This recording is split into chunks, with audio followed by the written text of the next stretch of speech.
Hey guys, today, today I'm going to talk about Life is Strange Before the Storm finale.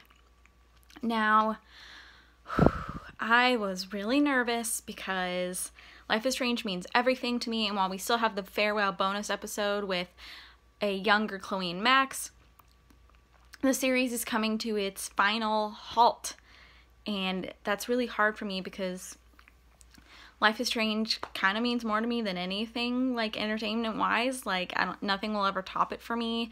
The game just reaches to my soul. I don't know how to explain it, but nothing will ever mean more to me in entertainment sense. So I was really emotional about it. But the finale was amazing. There's some people that are like, ooh, the pacing was weird, or ooh, it was too long. And I'm like, I wish it could have been 5,000 hours long so I didn't have to say goodbye. And they made it long as a way to make it up to the fans that there's only 3 episodes. And I appreciated that. And I thought that everything about it was great. I thought, like, the dialogue was great, the kind of the searching, puzzle-y stuff was great, the graffiti locations, some of them were really hilarious. Like, I appreciated all of it. And there was a lot of little things that you could do and conversations that you could have missed that were really great, so you want to pay a lot of attention for that. Now I'm going to get a little more spoilery, so if you haven't played it, or, you know, if you don't care, you know, you can watch, but if you haven't played it and you want to play it, stop here.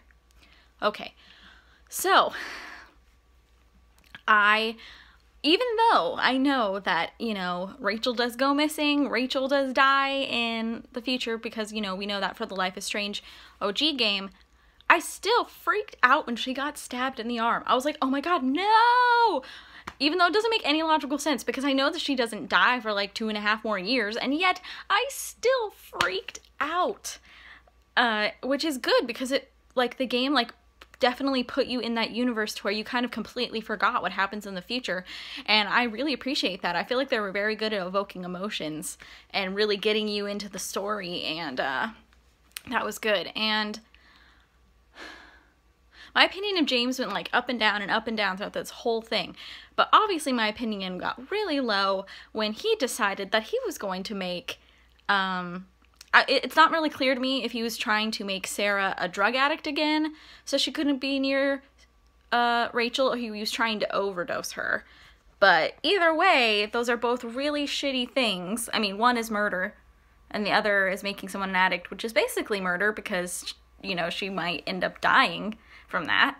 But yeah, like, it was really shitty, and I couldn't believe that. And, like, the last choice where you have to decide whether to tell Rachel what her dad did or not tell her, I stared at that screen for 10 minutes, and I decided to not tell her because, I mean, Sarah was kind of right that, like, Rachel deserves a good parent, even though he isn't a good parent.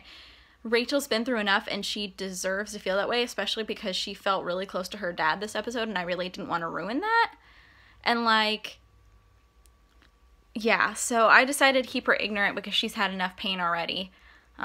So I don't know if that was the best choice, but it was the choice I made. But one of the most surprising things to me was the Elliot scene where he becomes, like, crazy, creepy stalker. Like, I thought that he was just going to be another Warren, but they pushed that way farther and made him super creepy. And I don't think I've ever been more, like, upset and stressed ever in a video game, because I've experienced creepy stuff from men, and this just brought it all back. And I think all women have, like, and some men have experienced uncomfortable and scary situations with men, and so it was very realistic and scary, and I'm glad that it ended up okay in the end. But yeah, it was really, really scary.